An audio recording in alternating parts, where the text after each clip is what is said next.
मुख्यमंत्र्यांकडे मी परवा दिवशी आम्ही गेलो होतो दोघं तिघजण जिल्ह्यातले, आणि प्रत्येकाच्या मतदारसंघातले काय प्रश्न आहेत ते मांडण्याचा मी प्रयत्न केला. काय विकासाचे प्रश्न होते. आमच्या इथले सगळे लोकप्रतिनिधी हे विरोधी पक्षाचे असल्यामुळे तालुक्याचा विकास हा मंद गतीनं चालू आहे. त्यामुळं त्याला अधिक उभारी यावी, भरारी यावी म्हणून करता आम्ही मुख्यमंत्र्याकडे गेलो होतो. आणि मुख्यमंत्री हे आमचे जुने संबंधाचे असल्यामुळं आणि आम्ही आणि त्यांनी एका वेळेला अनेक वर्ष विधिमंडळात काम केलं असल्यामुळं त्यांनी आमच्या मागण्या सकारात्मक दृष्टिकोनातून पूर्ण करण्यासाठी प्रयत्न करतो असं आश्वासन दिले. त्याच्यासाठी आम्ही गेलो होतो.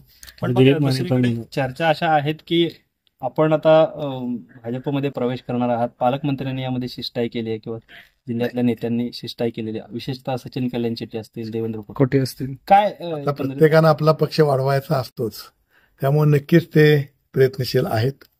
त्यामुळे मुख्यमंत्री काही निर्णय घेतील त्या निर्णयाला आम्ही दोघं चौघजण सकारात्मक अशा प्रकारचा आमचा होकार देऊ आम्ही. पण मला खरं तर आपण गेल्या अनेक वर्षांपासून राष्ट्रवादी काँग्रेस पक्षामध्ये आहात, पूर्वी पवार साहेबांसोबत आहात, अजितदादा. पण मग अशी कोणती वेळ आपल्यावरती आली की आपल्याला पक्षांतर किंवा अशा पद्धतीनं एक बदल घडवण्याची वेळ आली? काही झालं, मी राजकारणात प्रवेश केला तोच पहिल्यांदा माझे मेहुणे शिवाजीराव पंडित माझे मिनिस्टर आणि विजयशिव मोहिते पाटील आणि आमच्या जिल्ह्यातले काही जुनी जाणती माणसं यांच्या नेतृत्वाखाली, मार्गदर्शनाखाली राजकारणात प्रवेश केला. आणि पवार साहेबांनी मला विधिमंडळात जाण्याचा योग आणून दिला, त्याबद्दल मी त्यांचा आभार मानेन. पण कालांतरानंतर पुन्हा पक्षात 2 राष्ट्रवादी झाल्या आणि आम्ही म्हणजे राष्ट्रवादी अजित पवार गटाचे अध्यक्ष हे अजितदादा हे अतिशय शिस्तप्रिय, आणि त्यांचा ती शिस्तप्रियता आम्हाला आवडली म्हणून करता आम्ही त्या पक्षात प्रवेश केला. परंतु पुन्हा असं लक्षात आलं की अध्यक्ष केंद्रीय शिस्तप्रिय, परंतु या राज्यात मात्र त्या पक्षामध्ये बेशिस्तपणा फार वाढलेला आहे. तिथं शिस्तच राहिलेली नाही, तिथं निष्ठेला फारशी किंमत असं मला वाटतं खरं म्हणलं तर. आणि त्याच्या उलट भाजपमध्ये आहे, भाजपमध्ये निष्ठेला किंमत आहे. आणि दुर्दैवानं अलीकडच्या काळामध्ये राष्ट्रवादी काँग्रेस पक्ष अजितदादांचा आहे, त्याच्यामध्ये निष्ठेला किंमत नाही असं एकंदरीत आम्हाला जाणवायला लागलं. आणि म्हणून करता त्यांच्याबद्दल मला आजही आदर आहे, उद्याही आदर आहे. परंतु तिथं पक्षात काम करण्यासारखी पक्षाची कार्यपद्धत आता राहिलेली नाहीये. किंवा सुनील तटकरे साहेबाबद्दल बी माझ्या मनामध्ये आदर आहे, परंतु केवळ आणि केवळ तिथं निष्ठेला, प्रामाणिकपणाला कुठल्याही प्रकारची किंमत नाहीये हे आमच्या ध्यानात आल्यामुळं आम्ही त्या पक्षापासून थोडंसं अलिप्त राहिलो आहोत. फारसं आम्ही पक्षामध्ये. मला खरं तर विधानसभा निवडणुकीमध्ये ज्यावेळेस अजितदादा मोहोळला आले होते, इथे स्थानिक विरोधक आहेत आपले उमेश पाटील, त्यांच्यामुळं काही संवाद झाला. पण दादांनी तुमच्या बाजूने भूमिका घेतली आणि त्यामुळे उमेश पाटील पक्ष सोडून गेले होते. आता पुन्हा उमेश पाटील पक्षात आलेत. या सगळ्यांचा जिल्हाध्यक्ष ज्यांना केलं गेलं, या सगळ्यांचा कुठेतरी परिणाम या सगळ्यांमध्ये त्याचा काय संबंध आहे? मी फार फार फार बारक्या माणसाबद्दल मी फार बोलत नाहीये. त्यांच्याबरोबर त्यांची तुलना कुठं तुम्ही जर तालुक्याचे नेते म्हणून करत असाल तर ते दुर्दैव होईल. त्यामुळे त्याचा काही संबंध नाही. मी सांगितलं ना की पक्षात बेशिस्तपणा आलेला आहे, पक्ष निष्ठेला किंमत देत नाहीये, म्हणून करता आम्ही पक्ष सोडण्याचा निर्णय घेत आहोत, आणखी घेतलेला नाहीये.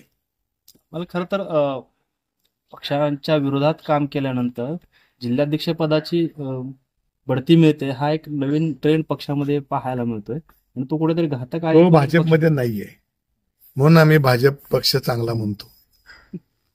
एवढं त्याचं उत्तर आमच्याकडे. दुसरा एक असा विषय आहे, तारीख ठरली. तारीख काय ठरायचं, त्याला काय लग्न आहे काय? पण मग मला खरं तर अजितदादांनी या संदर्भात काय आपल्याला विचारणा केली का? कारण त्या बातम्या ज्यावेळेस आल्या, अजितदादांकडून काही विचारणा आली का की का जात आहे किंवा जाऊ नये? नाही, मला तर काय अद्याप तर काय नाही. अपेक्षा होती. आता कसं आहे, 35 वर्ष मी काम करतोय माझ्या परीनं, त्यामुळं त्यांना जर आम्ही सोडल्यामुळे काय परिणाम होत नाही असं वाटतं असेल तर ते करणार पण नाहीयेत. आणि मला वाटत नाही त्यांच्या पक्षावर काय आम्ही पक्ष सोडला म्हणून परिणाम होईल असं मला वाटत नाही. खूप दिग्गज लोक आता जिल्ह्यामध्ये आहेत, त्या पक्षामध्ये अतिशय अनुभवी आहेत, अतिशय स्वच्छ आहेत, पारदर्शक आहेत, प्रामाणिक आहेत, निस्वार्थी आहेत, निगर्वी आहेत, भ्रष्टाचारामध्ये अण्णा हजारेपेक्षा चांगलं काम करणारे लोक आहेत त्या पक्षामध्ये आता आमच्या जिल्ह्यामध्ये.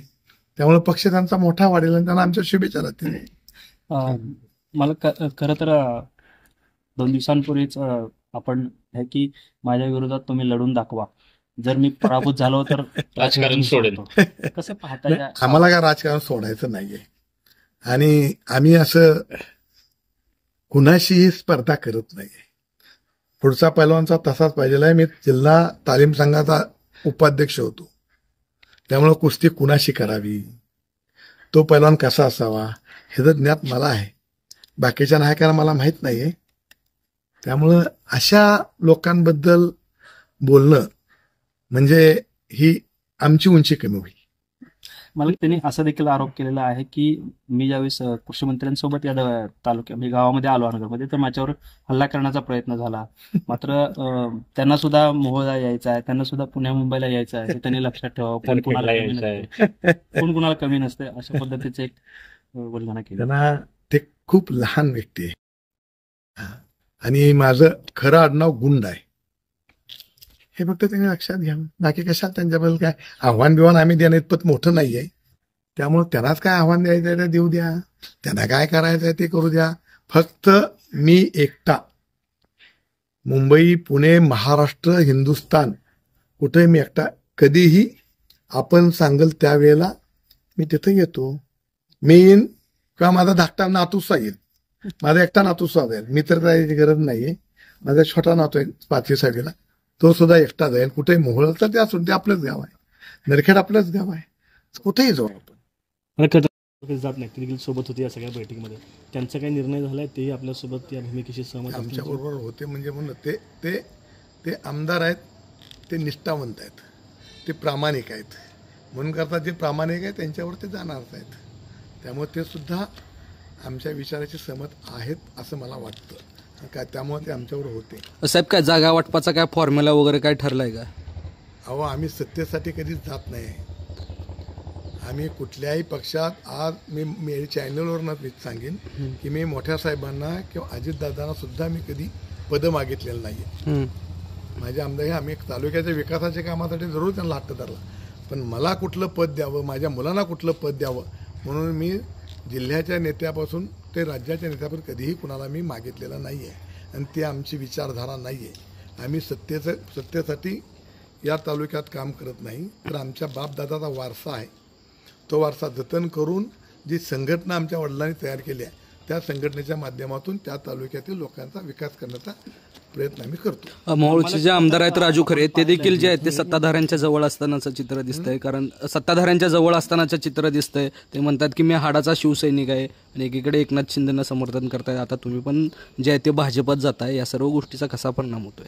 म्हणजे आमदार राजू खरे आहेत ते देखील म्हणतात की भाषणात की मी जो आहे तो हाडाचा शिवसैनिक आहे. मग त्याने तिकीट मागायला कशी गेलते? आम्ही तसं कधीही दुसऱ्या पक्षात तिकीट मागायला गेलोच नाहीये. ज्या पक्षात आहे त्या पक्षातच आम्ही हट्टानं काय मागायचं मागितलं, पण दुसऱ्याच्यात जाऊन मागून घालवलं नाही. समजलं का? त्यामुळे आम्ही जिथं असू तिथं प्रामाणिकच राहू. मला खरं तर जर पाहिलं तर आता सोलापूर जिल्ह्यातून अजितदादांचा जो पक्ष आहे तो केवळ नावापुरताच उरला आहे. कारण एवढे दिग्गज तुमच्यासारखे महत्त्वाचे नेते जे आहेत ते सोडून जात आहेत. काय चुकतंय नक्की अजितदादांचं? काय दादांना सांगा. आता तुम्ही त्यांना विचार. माझ्यापेक्षा खूप मोठे आहेत, माझे नेते आहेत ते. त्यामुळे त्यांची चूक काढणं हे इथपर्यंत इतका मोठा पण मी नाही आहे. त्यामुळे ते तुम्ही त्यांना किंवा त्यांच्या बरोबर काम करणार त्यांना विचारलं तर बरं होईल.